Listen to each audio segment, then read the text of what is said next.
suppose at noon, I handed all of you an index card with 3 questions I want you to answer based on the morning's outcomes. As you go to pick up your box lunch, you hand me your card.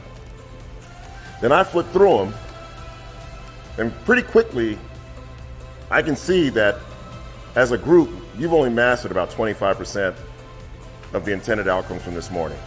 What would you expect that I might do? Change some stuff up? What's that? Reteach?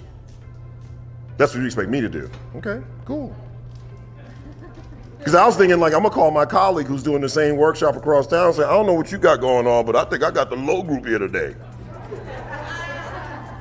See, it sounds ridiculous for me to call a colleague and talk about, I don't know what you got going on there, but the talent pool here, 25% only knew. Your immediate response to me noticing that you have 25% mastery was for me to change up. And yet with kids, it's the kid. It's the kid, who they are, where they're from, it's the kid. So that's that first commitment. It's a focus on learning. So they don't learn it the first time or don't have it by lunchtime. It's not the kid. That's context for you.